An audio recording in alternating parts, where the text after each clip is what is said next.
The late afternoon sun hung soft and warm over my parents' backyard, the kind of golden light that usually makes family gatherings look peaceful and picture-perfect.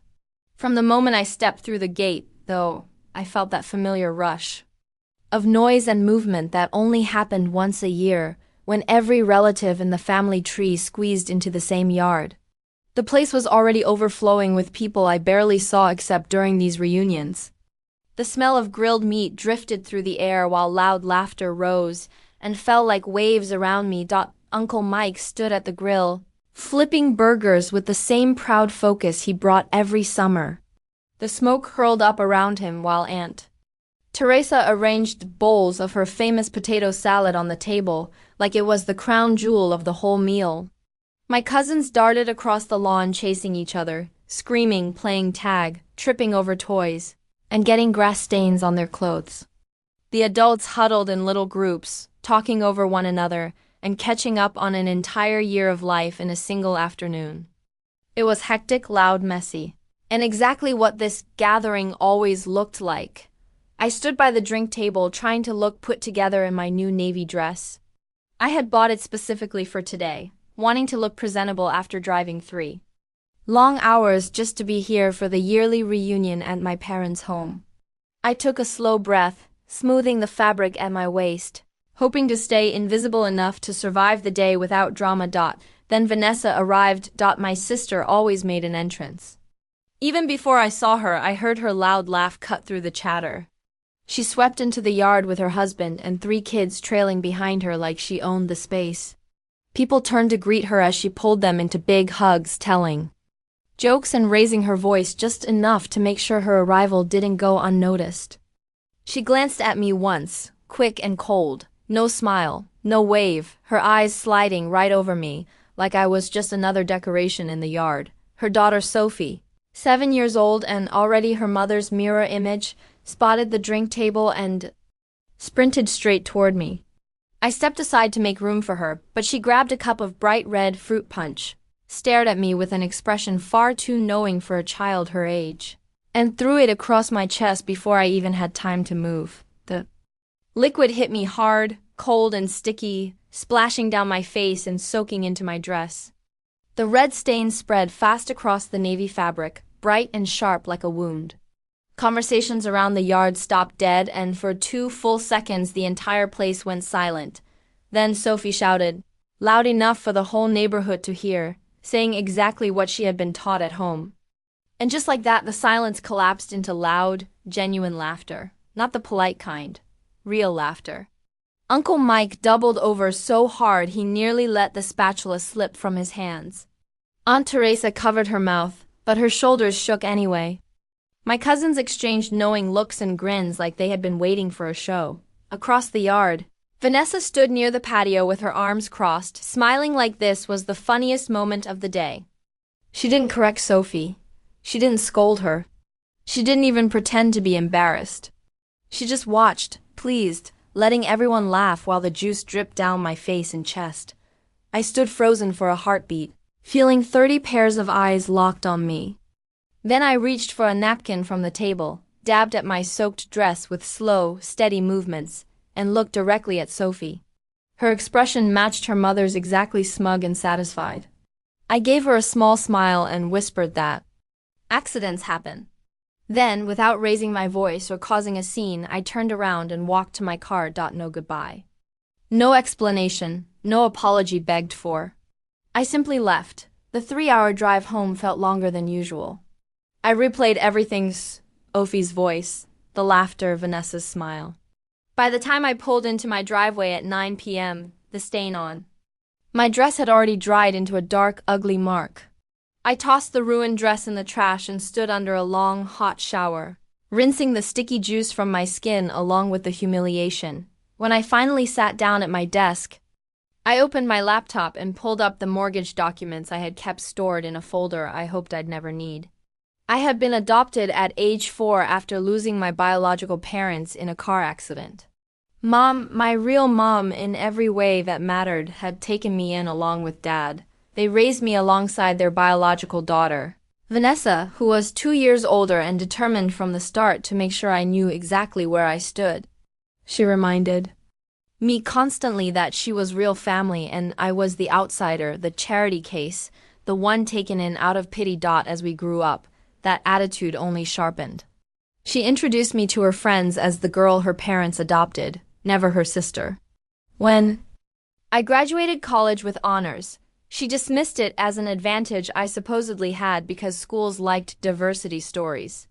When I bought my first house at 28, she announced loudly at Thanksgiving that some people just get lucky with tech jobs, ignoring the years I had put into earning my role as a software engineer and every promotion that came with it. And yet, when she and her husband needed help 3 years ago, when their credit was wrecked from overspending and they couldn't qualify for the house they wanted, she had Mom ask me to save them. Family helps family, Mom said. I hesitated. Vanessa was rarely kind and never grateful, but she called me herself with a soft, desperate tone I had never heard from her before. She said the kids needed a yard, said they'd refinance within a year, said this was temporary. I signed as their guarantor. Not a co-signer, someone whose entire financial stability stood behind their loan. My credit, my assets, my name. A $340,000 mortgage. For the first 6 months they paid on time. Then the late notices began, then the missed payments. The bank called me when one went unpaid, and I covered it to protect my credit. Vanessa promised to repay me, but the excuses started piling up. Over 3 years I covered 11 missed payments. That added up to $8,200 of my own money that I never saw again. And still, at every family gathering, she reminded everyone I wasn't truly part of them. Sitting in front of my laptop that night, the decision seemed clearer than ever. The guarantee contract had a clause I had made sure of before signing. Something I held onto as a safety net. I had the right to withdraw as guarantor at any time with written notice. Doing so would force the bank to immediately review the loan. And without a qualified guarantor, Vanessa and her husband would have to restructure or pay the entire loan in full. I drafted the termination letter, attached proof of every payment I'd covered, and emailed it to the mortgage department along with copies sent to multiple supervisors. Then I called the bank's 24-hour line and spoke with a duty manager who confirmed my identity, confirmed my right to terminate, and confirmed that default proceedings would begin if no new guarantor was found. I thanked them and went to bed. The next morning my phone lit up at 7:15 a.m. with Vanessa's number. I let it ring. She called again and again. By 7:30 there were 9 missed calls. And then came the pounding at my front door, angry, frantic pounding that shook the hallway. Through the peephole, I saw Vanessa on my porch, her face red and swollen, hair messy, clothes rumpled. Her husband waited in the car behind her, a phone pressed to his ear. I opened the door, and the moment she saw me, her eyes filled with fury and disbelief. She held her phone in one trembling hand and a printed notice in the other, her whole body shaking from panic. Her voice cracked as she demanded to know what I had done, her words spilling out fast and desperate. About the loan, the default, the 30-day deadline, the risk of losing the house. I leaned against the doorway and told her calmly that I had withdrawn my guarantee. It was in the contract. I had every right to do it. She said I was ruining her life. She said I was destroying her family. She said I couldn't do this. I stayed steady. She had taken my support for granted while teaching her daughter and the whole family that I wasn't truly part of them. She tried to blame Sophie, tried to say the child didn't understand what she said, but I knew better.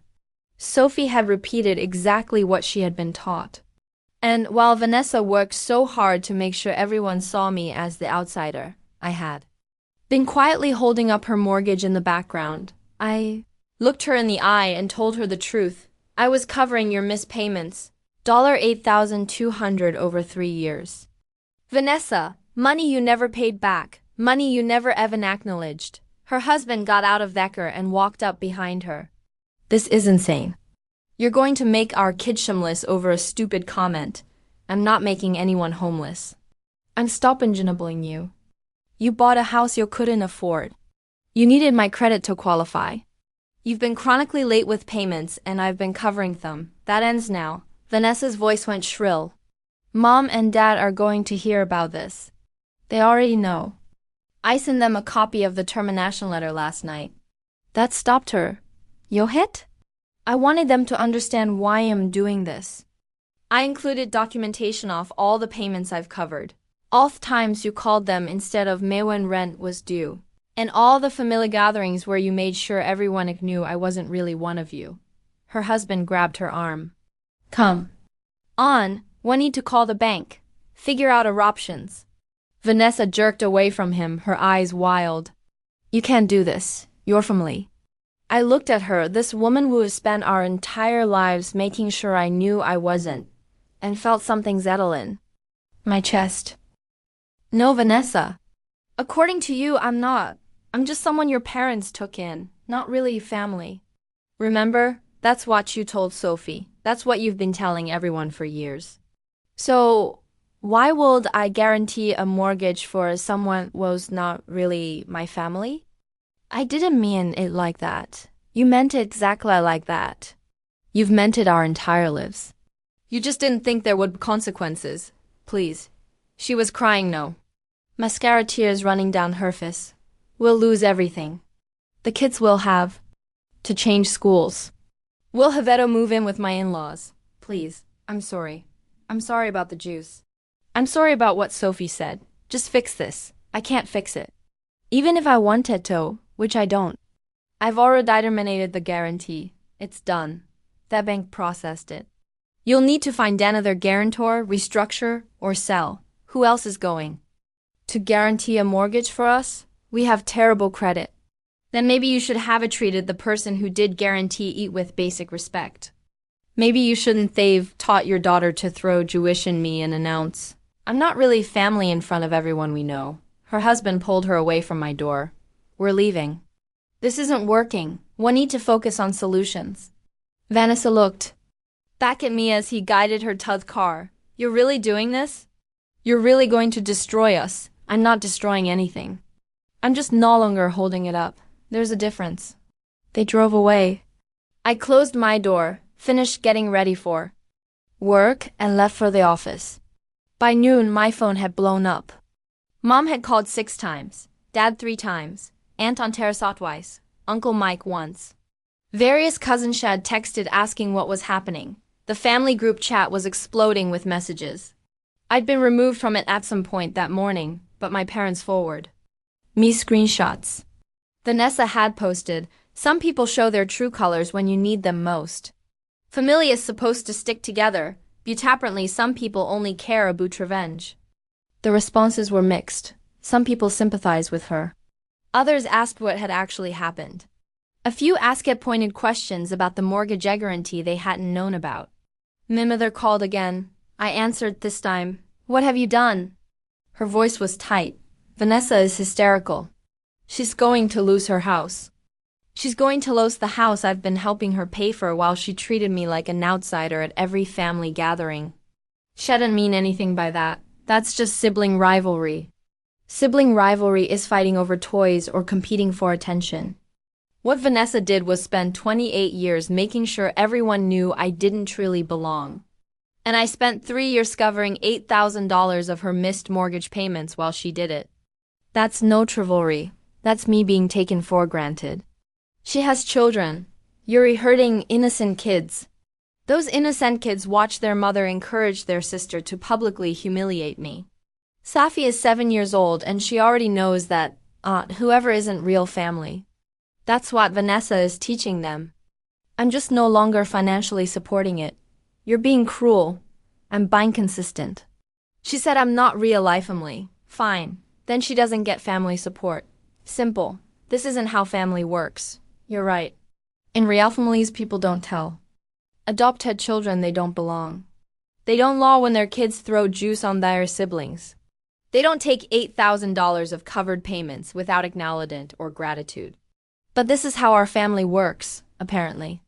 So, I'm opting out of the financial partition while keeping the emotional distance Vanessa has insisted on our entire lives. Mom hung up without saying goodbye. Over the next week, the pressure intensified. Dad called, asking to reconsider. Vanessa's husband called, offering to set up a payment plan for the money they owed me. Aunt Teresa called, saying I was being vindictive. I didn't budge. Vanessa had 30 days to find a new guarantor or restructure the loan. She tried hair-in-laws. They didn't have sufficient credit. She tried her husband's brother. He refused after hearing the full story. She tried a private lending company. The rates were predatory, and she couldn't afford them. On day 28, she called me on last time. Her voice was flat, defeated. We're selling. We found a buyer. We'll close in 60 days. The bank agreed to extend that far since we have a contract. We're moving in with me in-laws until we can save for something smaller. Okay. I just want you to know that you destroyed my family. No, Vanessa. I stopped propping up your family while you denied I was part of men. There's a difference. She hung up. They sold the house 6 weeks later and moved into her in-laws' basement. The kids changed schools. Vanessa took a part-time job to help save for a new down payment. At party, I wasn't invited to the family gathering. Mom sent me a text. Vanessa isn't comfortable with the other. Maybe next year. I spent party with friends, people who chose me, not out of obligation or pity, but because they actually wanted me there. I don't miss the family reunions. I don't miss subtle reminders that I'm not really own of them. I don't miss covering Vanessa's payments or swallowing my pride while she readiness family in ways that exclude me. Sometimes Pia please if I regret it, if I feel guilty about the kids losing their house, their school, their stability. I don't because I learned something important. Buying family isn't about biology, Lego papers, or who took you in when you were 4 years old. It's about who shows up, who values you, who treats you like you matter. Vanessa had 3 years to treat me like family. She chose instead to make sure everyone knew I wasn't. I just made her financially consistent with her emotional truth.